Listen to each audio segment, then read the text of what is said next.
माना जाता है कि भगवान विष्णु जब चारों धामों पर बसे अपने धामों की यात्रा पर जाते हैं तो हिमालय की ऊंची चोटियों पर बने अपने धाम बद्रीनाथ में स्नान करते हैं। पश्चिम में गुजरात के द्वारिका में वस्त्र पहनते हैं, पुरी में भजन करते हैं और दक्षिण में रामेश्वरम में विश्राम करते हैं। द्वापर के बाद भगवान कृष्ण पुरी में निवास करने लगे और बन गए जग के नाथ अर्थात जगन्नाथ। पुरी का जगन्नाथ धाम चारों धामों में से एक है। यहाँ भगवान जगन्नाथ बड़े भाई बलभद्र और बहन सुभद्रा के साथ विराजते हैं। हिंदुओं की प्राचीन और पवित्र 7 नगरियों में पुरी ओडिशा राज्य के समुद्र तट पर बसा है। जगन्नाथ मंदिर विष्णु के 8वें अवतार श्री कृष्ण की समर्पित है। भारत के पूर्व में बंगाल की खाड़ी के पूर्वी छोर पर बसी पवित्र नगरी पुरी ओडिशा की राजधानी भुवनेश्वर से थोड़ी दूर पर है। आज का उड़ीसा प्राचीन काल में उत्कल प्रदेश के नाम से जाना जाता था। पुराणों में इसे धरती का वैकुंठ कहा गया है। ये भगवान विष्णु के चारों धामों में से एक है। इसे श्री क्षेत्र, श्री पुरुषोत्तम क्षेत्र, शाक क्षेत्र, नीलाचल, नीलगिरी और श्री जगन्नाथपुरी भी कहते हैं। यहाँ लक्ष्मीपति विष्णु ने तरह तरह की लीलाएं की थी। ब्रह्मा और स्कंद पुराणों के अनुसार यहाँ भगवान विष्णु पुरुषोत्तम नीलमाधव के रूप में अवतार हुए और सबर जनजाति के परम पूज्य देवता बन गए। सबर जनजाति के देवता होने के कारण यहाँ भगवान जगन्नाथ का रूप कबीलाई देवताओं की तरह है। पहले कबीले के लोगों अपनी देवताओं की मूर्तियों को काष्ठ से बनाते थे। जगन्नाथ मंदिर में सबर जनजाति के पुजारियों के अलावा ब्राह्मण पुजारी भी हैं। ज्येष्ठ पूर्णिमा से आषाढ़ पूर्णिमा तक सबर जाति दैत्यपति जगन्नाथ जी की सारी रीतियां करते हैं। पुराणों के अनुसार नीलगिरी में पुरुषोत्तम हरि की पूजा की जाती है। पुरुषोत्तम हरि की यहाँ भगवान राम का रूप माना गया है। सबसे प्राचीन मत्स्य पुराण में लिखा है कि पुरुषोत्तम क्षेत्र की देवी बिमला है और यहाँ इनकी पूजा होती है। रामायण के उत्तराखंड के अनुसार भगवान राम ने रावण के भाई विभीषण को अपनी इक्ष्वाकु वंश के कुल देवता भगवान जगन्नाथ की आराधना करने को कहा। आज भी पुरी की श्री मंदिर में विभीषण बंदापन की परंपरा कायम है। स्कंद पुराण में पुरी धाम की भौगोलिक वर्णना मिलता है। स्कंद पुराण के अनुसार पुरी एक दक्षिणवर्ती शंख की तरह है और ये 5 कोस यानी 16 किलोमीटर क्षेत्र में फैला हुआ है। माना जाता है कि इसका लगभग 2 कोस क्षेत्र बंगाल की खाड़ी में डूब चुका है। इसका उदर है समुद्र की सुनहरी रेत जिसे महोदधि का पवित्र जल होता है। सिरवाल क्षेत्र पश्चिम देश में है जिसका रक्षा महादेव करते हैं। शंख के दूसरे घेरे में शिव का दूसरा रूप ब्रह्मा कपाल मोचन विराजमान है। माना जाता है कि भगवान ब्रह्मा का एक सिर महादेव की हथेली से चिपक गया था और वो यहीं आकर गिरा था। तभी से यहाँ पर महादेव की ब्रह्मा रूप में पूजा करते हैं। शंख के तीसरे पुरुष में माँ बिमला और नादि स्थल में भगवान जगन्नाथ रथ सिंहासन पर विराजमान है। इस मंदिर का सबसे पहला प्रमाण महाभारत के वर्ण पर्व में मिलता है। कहा जाता है कि सबसे पहले सवर आदिवासी विश्व वसु ने नीलमाधव के रूप में इनकी पूजा की थी। आज भी पुरी के मंदिर में कोई सेवक हैं जिन्हें दैत्यपति के नाम से जाना जाता है। राजा इंद्रद्युम्न मालवा का राजा था जिनके पिता का नाम भारत और माता सुमति था। राजा इंद्रद्युम्न को सपने में हुए थे जगन्नाथ के दर्शन। कोई ग्रंथ में राजा इंद्रद्युम्न और उनके ये यज्ञ के बारे में विस्तार से लिखा है। इन्होंने यहाँ कोई विशाल यज्ञ किए और एक सरोवर बनवाया।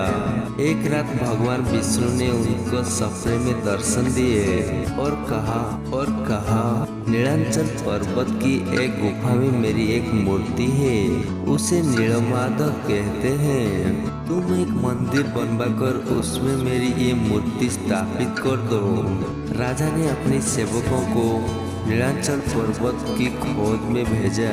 उसमें से एक था ब्राह्मण विद्यापति। विद्यापति ने सुन रखा था कि सबर कबीले के लोग नीलमाधव पूजा करते हैं और उन्होंने अपनी देवता की इस मूर्ति को नीलांचल पर्वत की गुफा में छुपा रखा है। वो ये भी जानता था कि सबर कबीले के मुखिया विष्णु बसु नीलमाधव को उपासक है और उसी ने मूर्ति को गुफा में छुपा रखा है। चतुर विद्यापति ने मुखिया की बेटे से विवाह कर लिया। आखिर में वो अपनी पत्नी के जरिए नीलमाधव की गुफा तक पहुंचने में सफल हो गया। उसने मूर्ति चुरा ली और राजा को लाकर दे दी। विश्व बसु अपनी आराध्य देवता की मूर्ति चोरी होने से बहुत दुखी हुआ। अपने भक्त को दुख से भगवान भी दुखी हो गए। भगवान गुफा में लौट गए, लेकिन साथ ही राज इंद्रद्युम्न से वादा किया कि वो एक दिन उनके पास जरूर लौटेंगे। वर्षों तक की बारी एक दिन उनके लिए विशाल मंदिर बनवा दे। राजा ने मंदिर बनवा दिया और भगवान विष्णु से मंदिर में विराजमान होने के लिए कहा।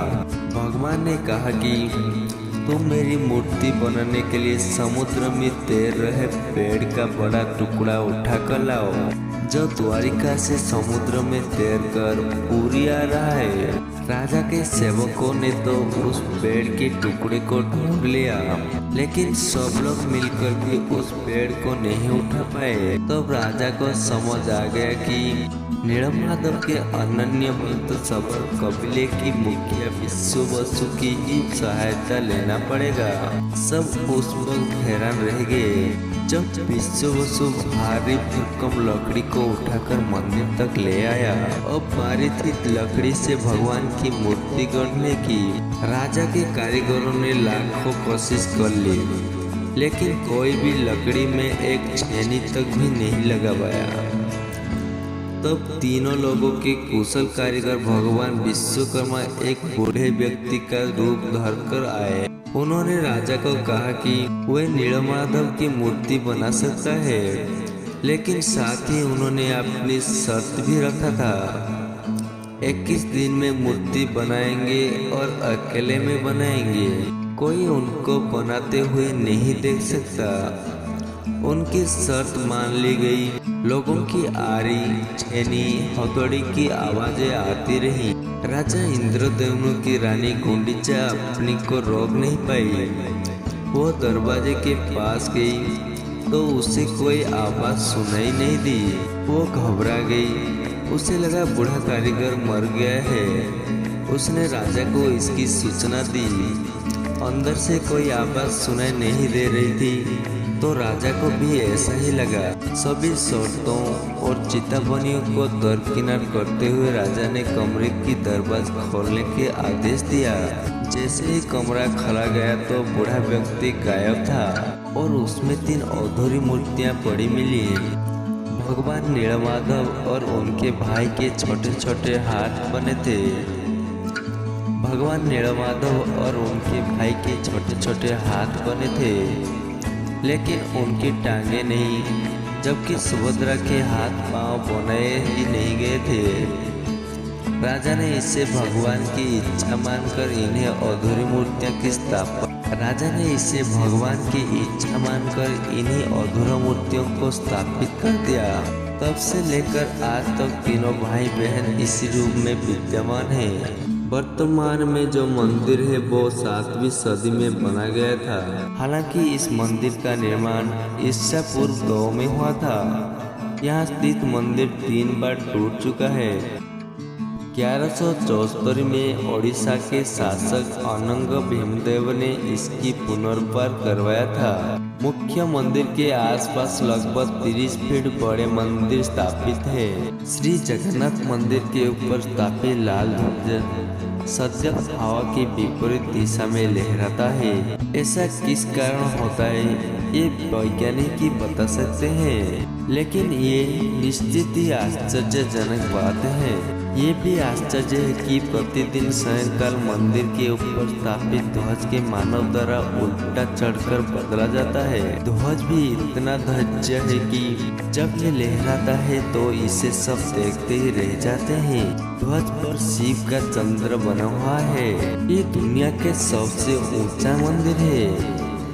ये मंदिर 4 लाख वर्ग फुट में क्षेत्र में फैला हुआ है और इनकी ऊंचाई लगभग 214 फीट है। मंदिर के आसपास खड़े रहकर इसका गुंबद देख पाना असंभव है। मुख्य गुंबद की छाया दिन के किसी भी समय अदृश्य ही रहती है। हमारे पूर्वज कितने बड़े इंजीनियर रहे होंगे। पुरी के किसी भी स्थान से आप मंदिर के शीर्ष पर लगे सुदर्शन चक्र को देखेंगे तो वो आपको सदैव अपने सामने ही लगा देखेगा। इसे नीरज चक्र भी कहते हैं। ये अष्टधातु से निर्मित है और अति पावन और पवित्र माना जाता है। सामान्य दिनों के समय हवा समुद्र से जमीन की तरफ आती है और शाम के दौरान इसकी विपरीत, लेकिन पुरी में इसका उल्टा होता है।